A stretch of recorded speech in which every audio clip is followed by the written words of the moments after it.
ఈ సినిమాని అర్థం చేసుకునే ప్రాసెస్ లో ఈ సినిమా కేవలం చాతన్ అనే ఒక డెవిల్ గురించి మాత్రమే కాదు, మేము అంటే సొసైటీ మీద బేస్ చేసుకుని చాలా గట్టిగా మాట్లాడుతుంది ఈ సినిమా. ఈ వీడియో ఎండ్ వరకు చూడండి, చాలా తెలుసుకుంటారు. Metaphors, references, civilization, culture, polite society, authority, power, ఇలాంటివెన్నో అన్టచ్డ్ టాపిక్స్ ని ఎక్స్ప్లోర్ చేస్తారు ఈ సినిమాలో. చెప్తా వాటి గురించి వీడియో ఎండ్ లో. మీ పని ఎండ్ వరకు చూడాలంతే. కాకపోతే ఈ వీడియో అర్థం అవ్వాలంటే సినిమా ఒక్కసారైనా అట్లీస్ట్ ఒక్కసారైనా చూసి ఉండాలి. ఈ సినిమా ఇంకా చూడని వాళ్ళకి నేనేం చెప్తానంటే చూడండి, చాలా స్లో పేస్ ఉంటుంది. మీరు చూసిన రెగ్యులర్ సినిమాల కాదు, ఇంకోలా ఉంటుంది, చాలా స్లోగా ఉంటుంది. బట్ వర్త్ వాచింగ్, ఒకసారి ట్రై చేయండి. సో చూడని వాళ్ళ కోసం మేజర్ స్పాయిలర్ అలర్ట్. సినిమా చూస్తేనే ఈ వీడియో అర్థమవుతుంది. వీడియో ఆపేసి సినిమా చూసి మళ్ళీ రండి. వీడియో స్టార్ట్ చేసే ముందు ఒక 10 సెకండ్లు ఛానల్ గురించి భజన. మీరు ఈ వీడియో చూస్తున్నారు కదా, మీలో ఎవరైనా ఈ బటన్ నొక్కకుండా అలానే చూస్తుంటే నొక్కేయండి. వీడియో చూడండి, తప్పు కాదంటో, కానీ సబ్స్క్రైబ్ చేసుకోండి, లేదంటే ఫ్యామిలీ ఫ్రెండ్లీ కాంటెంట్. ഈ വീഡിയോ നിങ്ങൾക്ക് മനസ്സിലാക്കുന്നില്ലെന്ന് എന്നക്കറിയാം, പക്ഷേ ദയവായി നിങ്ങളുടെ സുഹൃത്തുക്കളുമായി പങ്കിടുക, అది మ్యాటర్. సో ఫస్ట్ సినిమాలో ఉన్న కొన్ని మైక్రో డీటెయిల్స్ గురించి చెప్పేస్తాను. ఆ తర్వాత సినిమాలో ఉన్న కొన్ని డౌట్స్ అండ్ క్వశ్చన్స్ గురించి డిస్కస్ చేద్దాం. Detail number 1, title cards. ఇలాంటి టైటిల్ కార్డ్స్ పాత సినిమాల్లో చూసి ఉంటాం. బ్యాక్గ్రౌండ్ లో నిజమైన ఫుటేజ్ ఉంటుంది అండ్ ముందు టెక్స్ట్ వేస్తారు. చూడండి ఒకసారి. అండ్ అది ఒక క్యాండిల్ లా మెల్ట్ అవుతూ ఉంటుంది ఇక్కడ. అండ్ ఇలాంటి సేమ్ స్టైలే పాత సినిమాలో చాలా వాడేవారు. అప్పట్లో చాలా ఉన్నాయి, కానీ నేను ఒకటి చూపిస్తా. ఘరే భైరే అనే 1984లో సత్యజిత్ రే గారి సినిమా. అది సేమ్ ఇలానే మ్యూజిక్, ఫైర్, సెటప్ మొత్తం ఇలానే ఉంటుంది. చూడండి.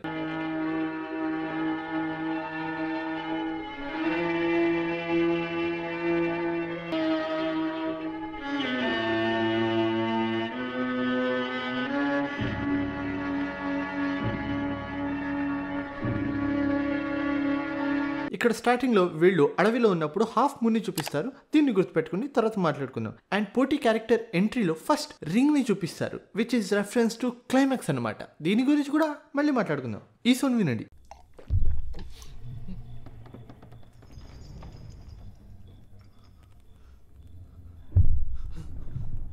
ఇప్పుడు మళ్ళీ ఈ డీటెయిల్ని గుర్తుపెట్టుకోండి అని అంటే మీరు విత్ ఇన్ సీన్ మర్చిపోతారు. సో ఇప్పుడే చెప్పేస్తా.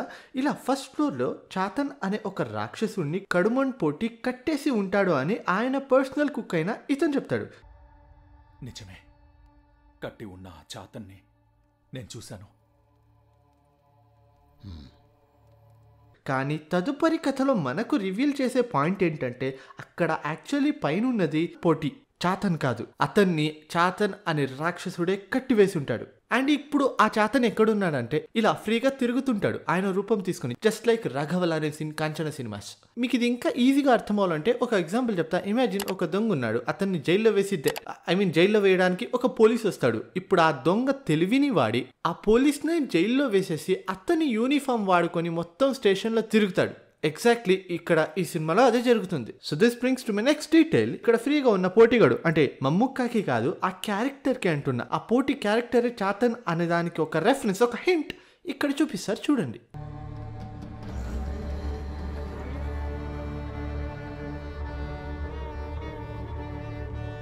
అండ్ తర్వాత వెబ్ డిజైన్ చేస్తున్న స్పైడర్ మ్యాన్ ని చూడొచ్చు. అంటే ఇంకా కంప్లీట్ కాలేదు, ఇంకా డిజైన్ చేస్తుందన్నమాట. ఇది కూడా ఒక రెఫరెన్సే, ఒక సింబాలిజమే. దేవన్ అనే ఈ క్యారెక్టర్ కి పోటీ అన్నం పెట్టి బాగా తిట్టి ఒక ట్రాప్ లో వేసుకోవాలి అనే ప్లాన్ వేస్తుంటాడు. అందుకనే ఇక్కడ ఇలా చూపించారు. ఇంతకు ముందు రోజు నైట్ మీకు చెప్పాను కదా, హాఫ్ మూన్ ఉంటుంది, కానీ జస్ట్ 1 డే తర్వాత వి సీ ఫుల్ మూన్. అంటే జస్ట్ 1 డే బయట అయితే ఈ కోట లోపల ఇంత ఫాస్ట్ గా 15 డేస్ అయిపోయాయి. అండ్ సినిమా తర్వాత పాటలో ఇక్కడ ఇలా అంటాడు ఇతను. నువ్వు ఇక్కడికి ఎప్పుడు వచ్చావో గుర్తుందా? ఉంది, కొన్ని రోజుల క్రితం. కొన్ని రోజుల, కొన్ని మాసాల. So that adds up. మనసు అనుకునే దానికి శరీరం సహకరించట్లేదు. వయసు అయింది కదా.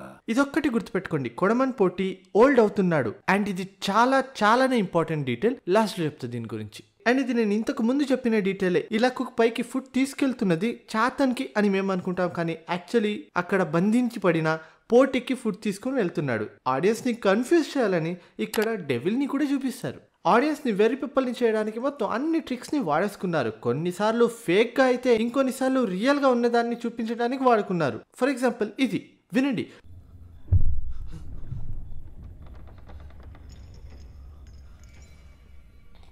పైన ఉన్నది చాతనేమో అనుకొని తేవన్ ఇలా ముందుకు సాగిన వెంటనే బ్యాక్గ్రౌండ్ లో వీసి మమ్ముక ఏకేఏ పోటీ రియల్ ఫోటో. ఇది రెఫరెన్స్ ఇతనే పైన ఉన్నాడు అనే దానికి. తేవన్ని ఈ కోట అనే ట్రాప్ లో లాగేసుకుందామని వెయిట్ చేస్తున్న పోటీ ఈ గేమ్ ఆడుతున్నప్పుడు వెబ్ ని బాగా డిజైన్ చేసి బెయిట్ కోసం వెయిట్ చేస్తున్న స్పైడర్ మ్యాన్ ఇక్కడ చూడొచ్చు, which is reference to this scene. అంటే ఇప్పుడు పోటీ క్యారెక్టర్ రెడీగా ఉన్నాడు తేవన్ని ఈ ట్రాప్ లో లాగేసుకోవడానికి అని సింబాలిక్ గా చూపించారు. ఇక్కడ పోటీ రూపంలో ఉన్న చాతన్ ఇలా అడుగుతాడు, మరలంటప్పుడు నీకు వంటవాడికి ఏంటి గొడవ? అయ్యో, వాడు నా గురించి నీకేం చెప్పాడు? ఏం లేదండి, మీ గురించి ఏమీ చెప్పలేదు. ఎందుకంటే చాతన్కున్న ఒకే ఒక్క భయం ఏంటో తెలుసా? అథారిటీ లేకపోవడం, పవర్లెస్ గా ఉండిపోవడం అంటే అతనికి భయం. అందుకనే ఇక్కడ ఇలా అడుగుతాడు, ఆ కుక్ ఇతన్ని ఓడించడానికి ఏదైనా సీక్రెట్ చెప్పాడేమో అని. అండ్ ఇక్కడ ఫేక్ టాక్సీ పోటీ ఇలా అంటాడు, బుబ్లగు బారుపు మరణానికి సంకేతం. మరణం అంటే భయం లేదా నీకు? అండ్ నా ఒక చిన్న గెస్ ప్రకారం ఎగ్జాక్ట్లీ ఇదే రోజు ఓజీ పోటీ చనిపోయి ఉండొచ్చు. ఎందుకంటే కొన్ని రోజుల తర్వాత, లైక్ ఎగ్జాక్ట్లీ ఆడియన్స్ ప్రకారం 2 days తర్వాత ఇలా తవ్వుతూ ఉంటాడు కుక్. సో ఈ రోజే చనిపోయి ఉండొచ్చు. అండ్ ఇంకోసారి ఫుల్ మూన్ ని చూపిస్తారు ఇక్కడ, విచ్ మీన్స్ ఒక మంత్ పాస్ అయిపోయింది అని. అంటే ఈ సినిమాలో చాలా సార్లు మూన్స్ ని చూపించారు అండ్ చూపించినప్పుడల్లా ఒక మంత్ అయిపోయింది అనే అర్థం. ఈ యానిమేషన్ చాలా ఇంప్రెసివ్ గా ఉంటుంది. అండ్ యాజ్ పర్ మీ ఇది తేవన్ పాయింట్ ఆఫ్ వ్యూ అనుకుంటా. అంటే కథ చెప్తున్నది కుక్ అయినప్పటికీ ఇమాజినేషన్ తేవంది కదా, సో అతని ఇమాజినేషనే కాబట్టి ఈ బాక్స్ లోపల నుంచి వచ్చింది యక్షిణి ఫింగర్స్. ఎందుకంటే ఆల్రెడీ యక్షిణిని చూశాడు కదా, సో చాతన్ అన్న వెంటనే యక్షిణి ఫింగర్స్ ని ఇమాజిన్ చేసుకున్నాడు. Human psychology. ఒక చిన్న హోంవర్క్, ఇలాంటి ఎగ్జాక్ట్ సీనే ఇంకా వేరే సినిమాలో ఎక్కడో ఉంది. ఆ సినిమా ఏంటో కింద కమెంట్ సెక్షన్ లో చెప్పండి, అదే మీ హోంవర్క్. అండ్ నేను ఇందాక చెప్పిన పాయింట్ వేసి మనకి ఈ సినిమాలో జస్ట్ 3-4 days అయినట్టు చూపించారు, కానీ ఇక్కడున్నోళ్ళకి చాలా డేస్, యాక్చువల్లీ మంత్స్ పాస్ అయిపోయి ఉంటాయి. ఎలా చెప్తున్నానంటే చూడండి, ఫస్ట్ టైం వచ్చినప్పుడు ఇతను ఇలా ఉన్నాడు, ఈ రోజు ఇలా ఉన్నాడు, ఇంకా 2 రోజుల తర్వాత సినిమాలో ఇలా మారిపోతాడు అండ్ క్లైమాక్స్ లో ఇలా ఉంటాడు. సో ఈ సినిమాలో అయితే టైం చాలా ఫాస్ట్ గా మూవ్ అవుతుంటది ఇతనికి మాత్రం. అండ్ ఇలా లాగేసుకోవడం ఐటీ సినిమా నుంచి ఇన్స్పైర్డ్ అనుకుంటా.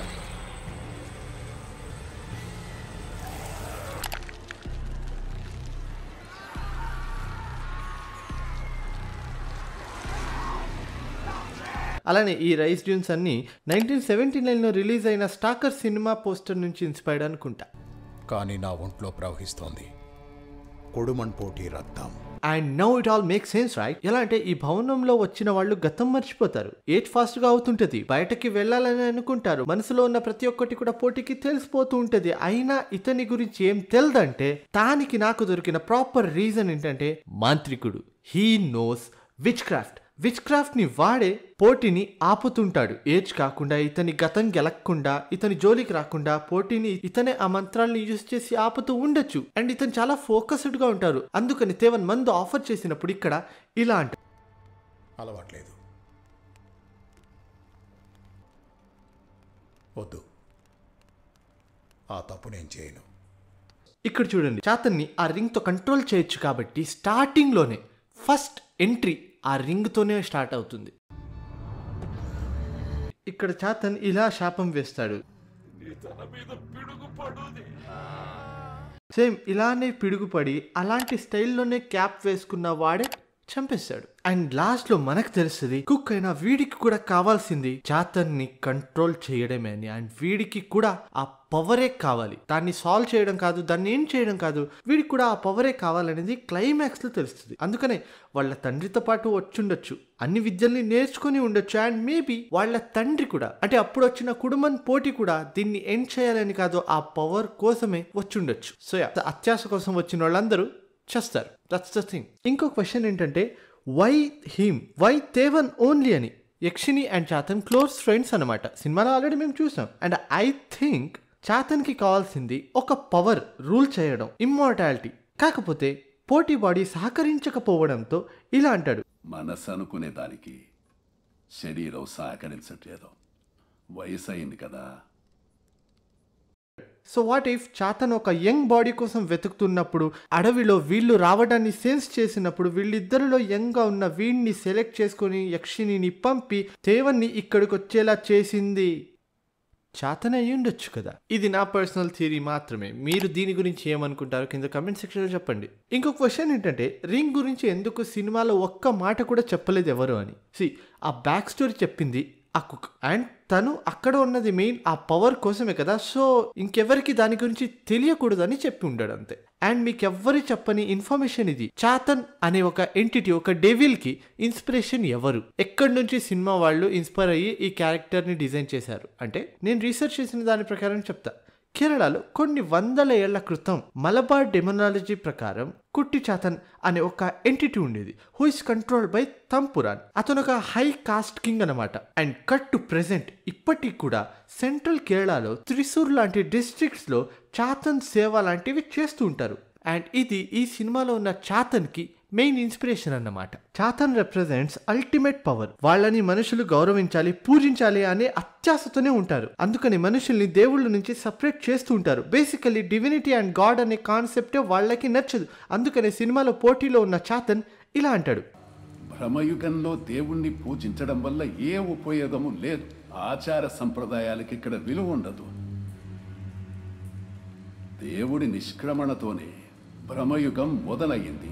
ఎందుకంటే ఇక్కడ వారాహి దేవత పోటీ యాన్సిస్టర్స్ కి ఇచ్చి వెళ్ళినప్పుడు వాళ్ళు మిస్యూజ్ చేసుకోవడం స్టార్ట్ చేశారు. చాలా టార్చర్ చేశారు చాతన్ని. మేబీ అక్కడ సఫర్ అవుతున్న చాతన్ కి దేవుడి మీద హేట్రెడ్ స్టార్ట్ అయ్యి ఉండొచ్చు. అండ్ ఒక ఆఖరి question. So this brings to my other theory, that is Chathan ఇలా స్టార్టింగ్ నుంచే ఈవిల్ లానే ఉన్నాడా, లేదా పోటీ ఫ్యామిలీ పెట్టిన టార్చర్ వల్ల ఈవిల్ అయ్యాడా? ఇది మీరే ఆలోచించాలి. And now comes the main point. ఈ సినిమా చూసే విధానాన్ని మార్చే పాయింట్, ద బ్రహ్మయుగంస్ మెటాఫర్. డైరెక్టర్ కేవలం ఫ్యాబులస్ సినిమాటోగ్రఫీతో, పర్ఫార్మెన్స్ తో ఒక స్టోరీ చెప్పడానికి సినిమా చేయలేదు. కేరళలో జరిగిన విషయాల గురించి, సొసైటీలో జరిగిన క్యాస్టిజం గురించి కూడా చూపించాడు. అదే ఈ మొత్తం సినిమాలో కూడా మనకి చూపిస్తారు, క్యాస్టిజం అనేది ఎలా స్ప్రెడ్ అయిపోయింది అనేది. చూడండి, జన్మత ఎవడు బ్రాహ్మణుడెవడు కర్మతో అవుతాడు. మాది తక్కువ కులం, తమరింట్లోకి నేను రావడం. నువ్వెవడరా నన్ను ఆజ్ఞాపించడానికి? ఎంగిలి మెతుకులేరుకు తినే కులం వాడివి. దీపం ఎక్కడుంటే అక్కడికి వెళ్ళే పురుగు లాంటోడివి. తప్పుగారు తొలదించరా కుక్క. అయ్యో వద్దండి, చచ్చిపోతాడు. నువ్వు నోర్మై మధ్యలో రాకు. బాధముడివి నువ్వు. తెచ్చుకోవడానికి వచ్చిన వాడిని. మారు వేషంలో వచ్చిన కులం తక్కువ వాడికి. ప్రీ ఇండిపెండెంట్ కేరళ గురించి మాట్లాడుతూ వివేకానంద గారు అప్పట్లో కేరళని బృందాలయం అని పిలిచారు, విచ్ మీన్స్ ఎక్స్ట్రీమ్ క్యాస్టిజం అన్నమాట. Just like this movie. Chathan ఈ symbolic metaphor for modern age leaders, politicians. ఒక పెద్ద స్టేజ్లో ఉన్నోళ్ళు చాతన్ అనేది చూపిస్తుంది ఈ సినిమా. చాతన్ గురించి తెలిసిన ఏకైక మనిషిని పోర్చుగీస్ ఆర్మీ వాళ్ళు చంపేస్తారు. అండ్ చాతన్ ఏమో మనిషి రూపంలో ఫ్రీగా తిరుగుతుంటాడు. అలానే casteism and what is right, what is wrong, who is right, who is wrong, ఎవరిని పూజించాలి, ఎవరిని వద్దు అని తెలిసిన వాళ్ళని చంపేసి అధికారం కోసం ఆకలితో రగిలిపోతున్న మనుషులు ఈరోజు ఫ్రీగా జనాల్ని తొక్కేస్తూ రూల్ చేస్తారు అనేది ఈ క్లైమాక్స్ అర్థం. Chathan is not a devil, it's a concept, it's our society. And that's the core meaning of this movie, Brahmayugam. ఆ చాతన్ తన విధ్వంసం, తన మెంటాలిటీ, తన ఐడియాలజీ, ఈ మొత్తాన్ని కలిపితేనే కదా బ్రహ్మయుగం అంటాం. మనలందరినీ ఒక భ్రమలో బ్రతికేలా చేసేదే కదా చాతన్ అంటే. ఒక లూప్, ఒక వలలో బ్రతికేలా చేసేదే బ్రహ్మయుగం అంటే. అండ్ ఇదంతా అర్థం చేసుకుని సినిమా చూస్తే లిటరలీ ఒక ఫ్రెంచ్ సినిమారా ఇది అనే ఫీల్ వస్తుంది. ఎవరి నుంచి తనని, ఎవరి నుంచి ప్రపంచాన్ని రక్షించాలి అనుకున్నాడో, అధికారం ఎవరి చేతికి వెళ్తే వాళ్ళు రాక్షసులు అవుతారు. నువ్వైనా అంతే. నాలాంటి సామాన్యుడు దానికి బలవ్వాల్సి వస్తుంది. ఆఖరిలో అదే రాక్షసుడిగా మారిపోయాడు. And that's the end of Brahmayugam. అంతే ఈ వీడియోకి. ఈ వీడియోలో మీకు నచ్చిన డీటెయిల్ ఏంటి? ఎక్కువ డీటెయిల్స్ అయితే లేవు, but I tried my best. అలానే క్వశ్చన్స్ కూడా సాల్వ్ చేయడానికి ట్రై చేసా. మీకు ఇంకా ఎక్కువ ఏదైనా న్యూ క్వశ్చన్స్ ఏదైనా ఉంటే కింద కమెంట్ సెక్షన్లో చెప్పండి. I'll try to answer. ఇక్కడ వరకు వీడియో చూసారంటే లైక్ కొట్టండి, అలానే మీ ఫ్రెండ్స్ కూడా తప్పకుండా షేర్ చేయండి. మరి ముఖ్యంగా ఇక్కడ సబ్ యుగం అనే ఒక బటన్ ఉంటుంది, దాన్ని నొక్కండి, దాన్ని కొరికండి, దాన్ని నొమ్మిలేండి, దాని మీద కూర్చోండి, తొక్కేయండి, ఏదైనా చేసేయండి, కానీ ఏదో ఒకటి చేయండి. ఇవి నా సామాజిక ప్రసార ఖాతాలు. ట్విట్టర్లో ఎవడు దేకట్లేదు, అట్లీస్ట్ ఇన్స్టాగ్రామ్లో అయినా 10K ఫాలోవర్స్కి చాలా దగ్గరున్నాం, ఫాలో చేసుకోండు. లేదంటే మళ్ళీ see in the video soon. Bye bye.